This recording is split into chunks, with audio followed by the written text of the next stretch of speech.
Hello दोस्तों, कैसे हैं आप लोग। आज मैं आपके लिए लेकर आया हूँ क्लास 10th की द्विघात समीकरण। द्विघात समीकरण में हम मूल ज्ञात करते हैं। मूल ज्ञात करने के लिए हमें कुछ सूत्र पता होने चाहिए। जब हम सूत्र द्वारा मूल ज्ञात करेंगे तो इनका हमें प्रयोग करना होगा। आज हम देखते हैं। सबसे पहले आपकी द्विघात समीकरण होती है, उसके लिए x square plus b x plus c equal 0। इस समीकरण का हम प्रयोग करते हैं। ये आपकी स्टैंडर्ड इक्वेशन होती है। इसमें हम सबसे पहले चेक करेंगे विविक्त कर कैसे होता है। विविक्त कर डिस्क्रिमिनेंट बोलते हैं इंग्लिश में। तो भैया डी बराबर होता है बी स्क्वायर माइनस 4ac।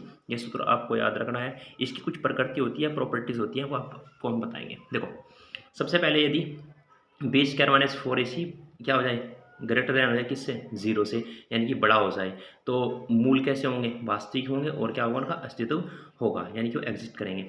अच्छा, नंबर 2, यदि B square minus 4ac equal हो जाए कहाँ के, 0 के, तो हम बोलेंगे मूल वास्तविक होंगे यहाँ भी, और क्या होगा, अस्तित्व होगा। और यदि बी स्क्वायर माइनस 4ac 0 से क्या हो जाए, छोटा जाए, तो मूल कैसे होंगे, काल्पनिक होंगे, और अस्तित्व नहीं होगा। अब क्या हो गया, बी स्क्वायर माइनस 4ac 0 से कब बड़ा हो सकता है, या B square minus 4ac equal 0 कब हो सकता है। और कंडीशन यह है कि पहली दो कंडीशन में बी स्क्वायर माइनस 4ac हमारा पॉजिटिव होना चाहिए, और जब हमारा बी स्क्वायर माइनस 4ac का मान नेगेटिव होगा तो उस कंडीशन में मूल काल्पनिक होंगे और अस्तित्व नहीं होगा। इसके तो एक होता है श्रीधराचार्य सूत्र। श्रीधराचार्य सूत्र क्या होता है, ये भी द्विघात समीकरण के लिए होता है। x बराबर minus B plus minus root B square minus 4ac upon 2a। इसका हम प्रयोग करते हैं। ये कब प्रयोग किया जाता है, ये आपका तब प्रयोग किया जाता है यदि द्विघात समीकरण x square plus b x plus c equal 0 के गुणनखंड न हो।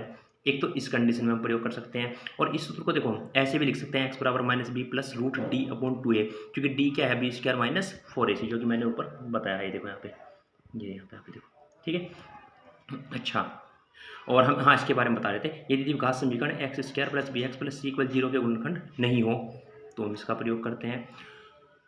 तो सूत्र का प्रयोग करते हैं मूल ज्ञात करने के लिए। यदि मूल ज्ञात करेंगे तो प्रयोग करेंगे, और यदि गुणनखंड हो भी रहे हों तो भी इसका प्रयोग कर सकते हैं। जरूरी नहीं है कि गुणनखंड ना हो रहे हो तभी इसका प्रयोग करें, यदि गुणनखंड हो रहे हो तो भी प्रयोग कर सकते हैं।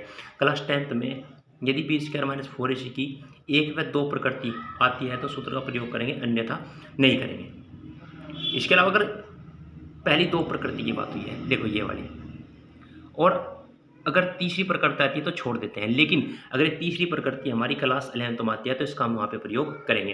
फिलहाल के लिए हम क्लास 10th में 1 व 2 प्रकृति ही सीख पाएंगे इसकी, ठीक है ना। ये आपको याद रखना है। आज मैंने आपको इसका बेसिक बताया, कल मैं इस पर आपके लिए एक क्वेश्चन लेके आऊँगा, 2 क्वेश्चन लेके आऊँगा, 3 क्वेश्चन लेके आऊँगा, ठीक है। वो क्वेश्चन आपको मैं कराऊंगा, और इसका क्वेश्चन 4 नंबर तक पेपर में पूछा जाता है क्लास 10th में, ठीक है ना।